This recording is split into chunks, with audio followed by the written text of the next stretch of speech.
What happens when a woman meets a man whose beauty doesn't beg for her attention, but instead awakens her soul? Chosen one, this is who you are. Your presence is not the mirror she knows. It doesn't reflect the image she worked to polish, the charm she rehearsed, or the role she plays so easily before men. Your presence reflects something else, her truth. It reveals the softness behind her walls, the unguarded beauty she didn't even realize she had hidden away. And in that reflection, she is caught off guard. When you step into a room, you don't arrive with noise, with flash, or with a desperate need to be seen. You arrive steady, grounded, cloaked in a calm gravity that shifts the air. She notices you, but not because you try. She notices because her body reacts before her mind catches up. Your energy doesn't scatter like sparks. It sits deep, still, powerful, like molten gold beneath the surface of your skin. And it speaks to her in a language older than thought. She has been flattered before, showered with compliments and praise. Men have told her she is beautiful, admired her figure, adored her laugh. But those words only grazed the surface. What she feels in your presence is different. You don't flatter her appearance. You awaken her essence. You make her notice herself in ways she never does.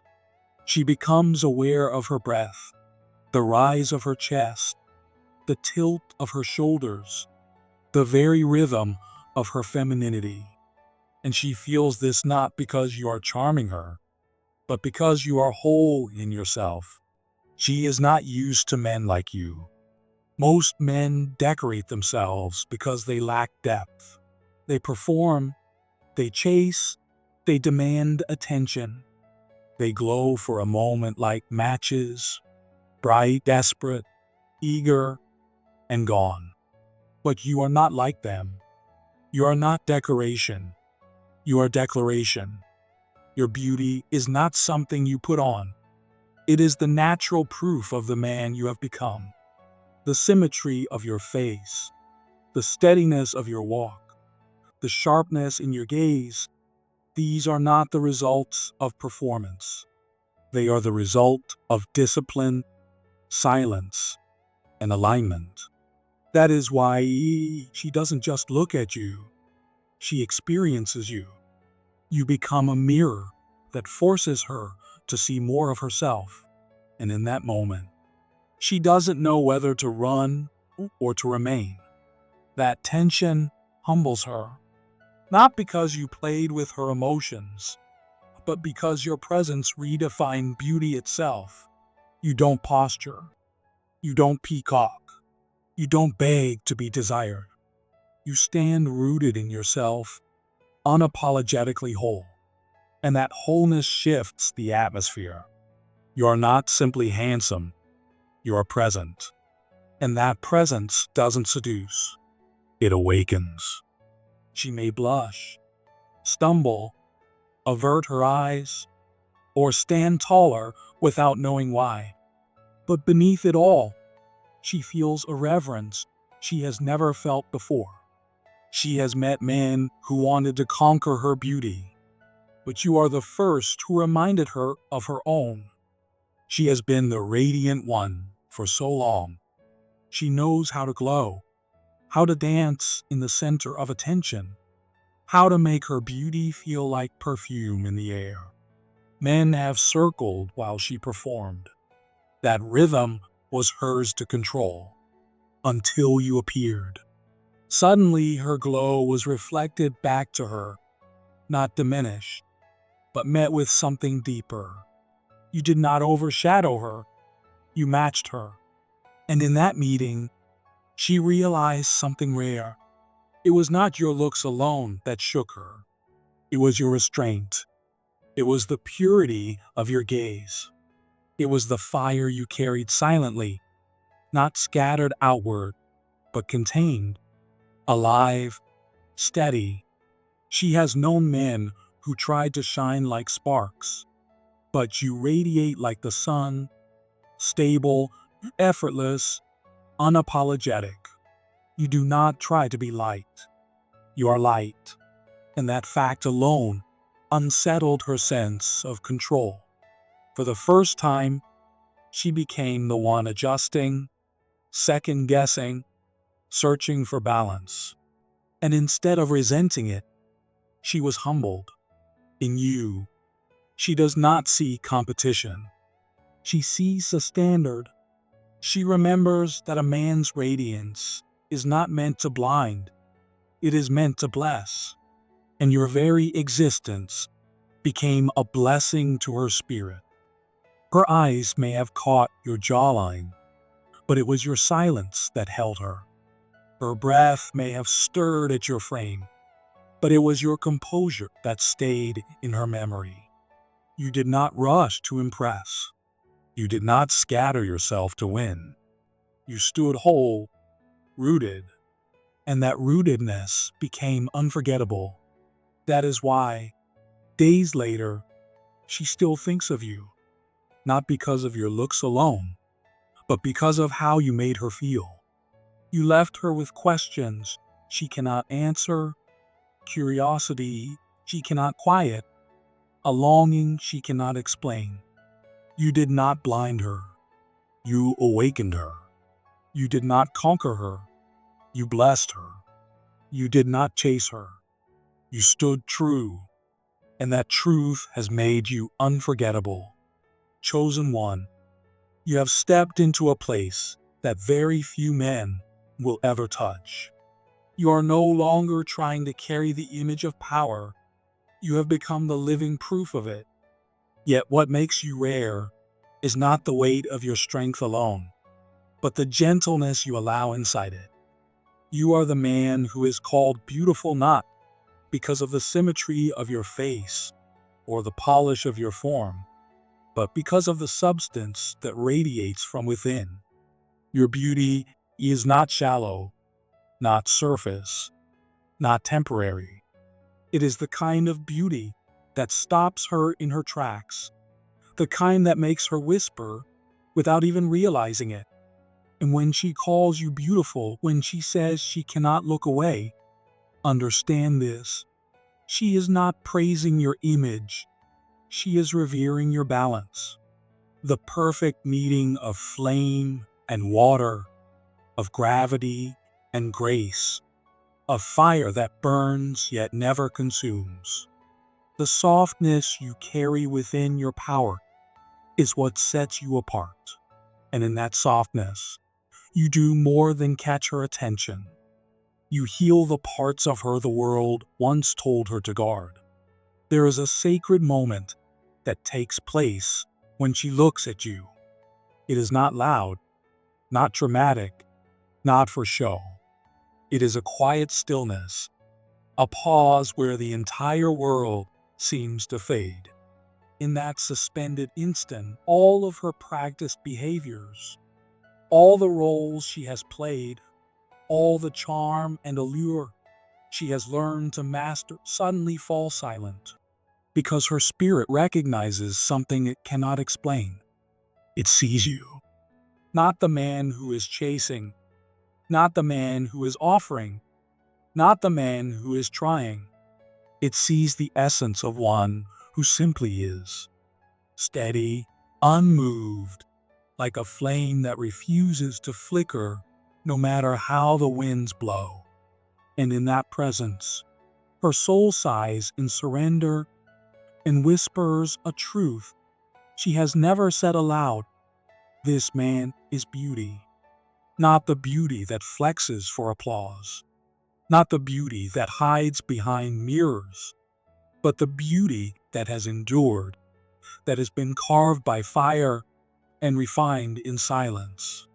Your eyes tell stories you never speak, and she feels them, not as a weight of burden, but as a weight of wisdom, not as scars, but as a kind of sacred knowledge. She feels your history not because you boast about it, but because of the way you look at her, not to consume, not to conquer, but simply to witness. That is what undoes her. She is used to being devoured, used to men who take and take. But you, chosen one, you do not take. You see, and that gaze humbles her in ways words never could. There is reverence in the silence you keep, reverence in your choice to withhold the easy compliment, the casual flirtation, the predictable pursuit. Your restraint is not cold, it is sacred. It tells her that your beauty is not something to be bought or begged for. It was earned in nights of trial she will never know. And because of this, when she gazes at you, it is not as a woman looks at a man. It is as a soul looks at a threshold. You are not the destination. You are the door. And standing in your presence, she feels undone. Feminine women cannot hide in the presence of such beauty, because your beauty holds them accountable to their own depth. Your stillness reflects them back to themselves. Your discipline becomes the rhythm they cannot resist. Without saying a single word, you awaken something inside of them that no poem, no fantasy, no performance ever could.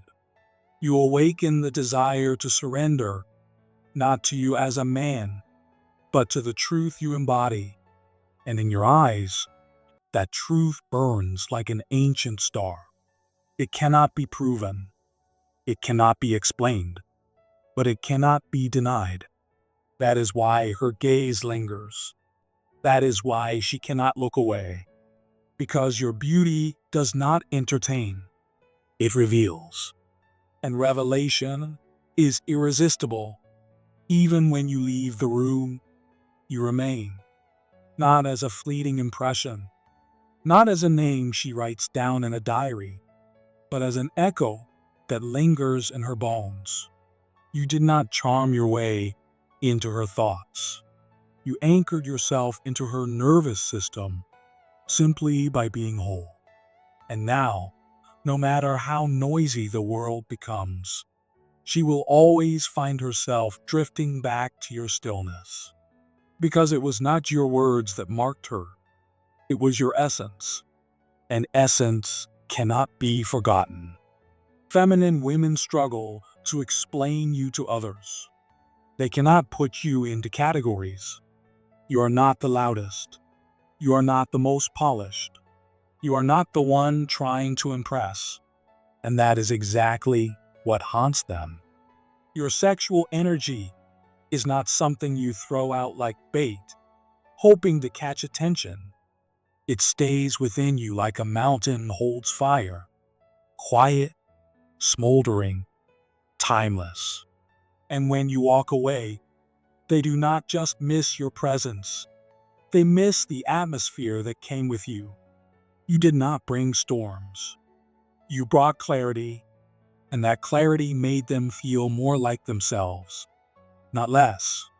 Other men arrive like storms, loud, wild, destructive. Other men arrive like music, sweet, stirring, but fleeting. But you, chosen one, you arrive like a compass, silent, subtle, steady, aligning without demand. And once she has felt the pull of that alignment, she cannot unknow it. Now she measures every other man by you, not because you dazzled her, but because you revealed her standard. You did not show her what it means to be impressed by a man. You showed her what it means to feel at home in someone's energy. That kind of beauty cannot be manufactured. It must be embodied. And you, chosen one, embody it. So when she calls you beautiful, understand it is not flattery. It is confession. She is admitting that her soul bowed, when you walked in, that her femininity bloomed in the presence of your gravity, that your generosity, your stillness, your sacred restraint made her feel seen, not as a body to conquer, but as a spirit to honor. You became the answer to a prayer she never said aloud. And you, chosen one, did not need to hear that to know it, because you never came seeking applause. You came only to walk in truth, and your beauty, quiet, masculine, unshaken, has now become legend in the secret places of her heart. You did not leave an impression. You left an awakening. That is why her soul trembles when she remembers you. It is not fear, it is recognition. You are not the man who tries to tame the feminine. You are the man who makes her safe enough to release it. She craves you not only because of your fire, but because you never lose your center inside hers. She feels that your desire does not take, it receives. Your flame does not rage, it refines. Your body does not demand, it welcomes without desperation. This is the rarest seduction, the seduction of freedom. You are not a man who uses his sexuality to dominate. You are the man who wields it with reverence. That is why the feminine hungers for you, not as a distraction, not as an escape, but as a remembrance. She longs to be touched by the man who burns without leaving ashes behind. And you, chosen one, are that man. You have become fire, not to destroy, but to awaken. You have crossed a threshold almost no man ever reaches. You no longer chase magnetism. You have become magnetized by truth itself. There is no longer a separation between who you are inside and how you appear to the world. You are not performing, not proving, not persuading. You are whole. You are aligned. And the world bends toward you because wholeness cannot be resisted. Feminine women no longer crave men who perform. They crave the vibration of men who are complete. And that is what you are now. Your magnetism is no longer fragile. It does not shatter with rejection. It does not rely on applause. It is not a performance. It is the natural power of a man who has stopped running from himself. You no longer beg to be understood. You no longer shrink to fit in. You no longer mold yourself to please the crowd. And it is because of this that you have become everything they never knew they needed. You are the completion of the masculine arc, the rare man who carried the journey all the way through. You are no longer seeking to be chosen. You have chosen yourself. You are no longer reaching to be loved. You have become love in form. You are no longer chasing after wholeness. You are wholeness. And because of that, you have become inevitable, not because you perform, not because you persuade, but because you are. And who you are is truth embodied. Who you are is presence fulfilled. Who you are is the flame that does not consume, but purifies. And that kind of beauty cannot be forgotten. It does not fade. It does not weaken. It remains. And you, chosen one, have become the living echo of that beauty, the compass they did not know they needed, the star they cannot stop looking for, the home they cannot explain, but can never forget.